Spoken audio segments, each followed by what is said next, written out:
తెలంగాణ రాజకీయాల్లో BRS politics ఇప్పుడు hot టాపిక్గా మారాయి. వరుస ట్రబుల్స్తో కారు పార్టీ ఆగమాగమవుతోంది. కాళేశ్వరం సమన్లతో పాటు డాటర్ లెటర్ కేసీఆర్ను ఉక్కిరి బిక్కిరి చేస్తోంది. ఇంతకీ డాటర్కి డాడీకి మధ్య ఎక్కడ చెరింది? ఈ లెటర్ లడాయి వెనుక అసలు రీజన్ ఏంటి?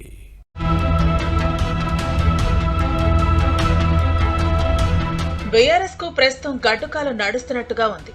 అసెంబ్లీ, లోక్సభ ఎన్నికల ఘోర పరాజయం నుంచి ఇప్పుడిప్పుడే మెల్లగా కోలుకుంటుంది అనుకుంటున్న సమయంలో కాళేశ్వరం ప్రాజెక్టు విచారణ ప్రకంపనలు సృష్టిస్తోంది.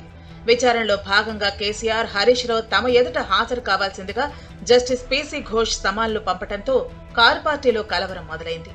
విచారణకు హాజరు కావాలా, కోర్టును ఆశ్రయించాలా అని తర్జన భర్జనలు పడుతున్న సమయంలో మూల్గే నక్కపై తాటిపండులా కేసీఆర్ కుమార్తె కవిత వదిలిన లేఖాస్త్రం ఇప్పుడు బీఆర్ఎస్ ను ఓ కుదుపుతోంది. డియర్ డాడీ అంటూ కవిత రాసిన లేఖ ఇప్పుడు ఒక్క కారు పార్టీలోనే కాక యావత్ తెలంగాణ రాజకీయాల్లోనే హాట్ టాపిక్ గా మారింది. బీఆర్ఎస్, కాంగ్రెస్, బీజేపీ మధ్య మాటల యుద్ధానికి దారితీసింది.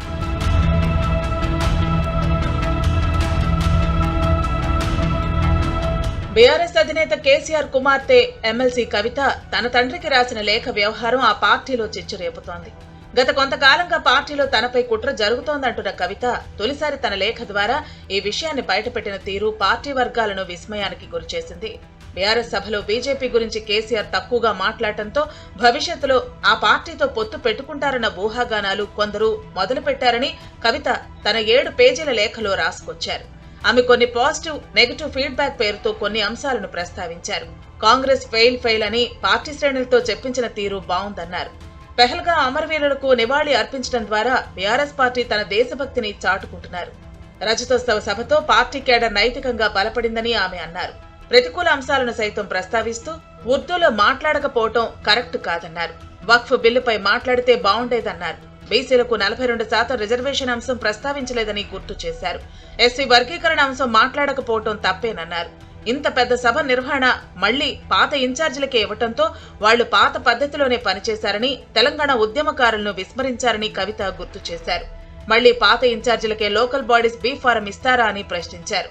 2001 నుంచి ఉన్న వాళ్లకు స్టేజ్ పై ఎందుకు మాట్లాడే ఛాన్స్ ఇవ్వలేదు? బీజేపీపై 2 నిమిషాలు మాట్లాడటం అనుమానాలకు తావిస్తోంది అని అన్నారు. బీజేపీ వల్ల తాను ఎంతో బాధపడ్డానన్నారు. బీజేపీని ఇంకాస్త టార్గెట్ చేసి ఉంటే బాగుండేదన్నారు.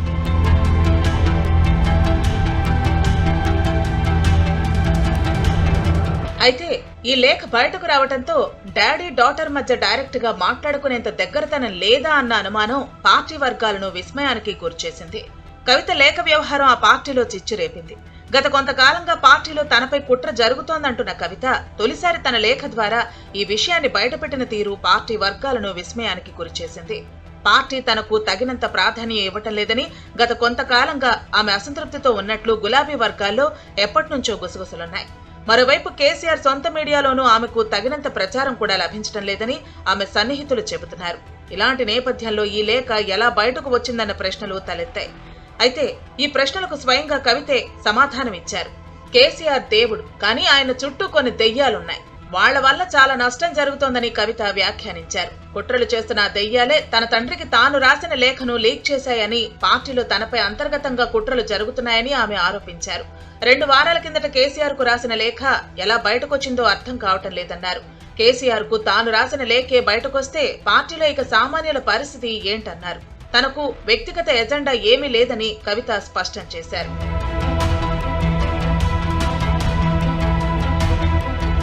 కవిత రాసిన లేఖే పెద్ద దుమారం రేపుతుంటే కవిత చేసిన దెయ్యాలు అన్న వ్యాఖ్య ఆ దుమారానికి మరింత ఆజ్యం పోసింది.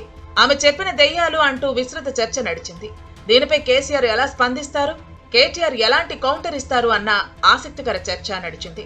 అయితే పార్టీలో అంతర్గతంగా మాట్లాడితేనే మంచిదంటూ కవితకు కేటీఆర్ పరోక్షంగా వార్నింగ్ ఇచ్చారు. తమ పార్టీలో ఎవరైనా సూచనలు చేయవచ్చని, ఎవరైనా లేఖలు రాయవచ్చన్నారు. పార్టీలో అంతర్గతంగా మాట్లాడితేనే మంచిదని, తమ పార్టీలో ప్రజాస్వామిక స్ఫూర్తి ఉందన్నారు. అన్ని పార్టీల్లో కోవర్టులుంటారు. పార్టీలో అందరం కార్యకర్తలమే, అందరం సమానమే అని ముఖ్యమైన విషయం గురించి మాట్లాడుతుంటే దేవుడు దెయ్యం ఎందుకు అని ప్రశ్నించారు. కేసీఆర్ గారు దేవుడు,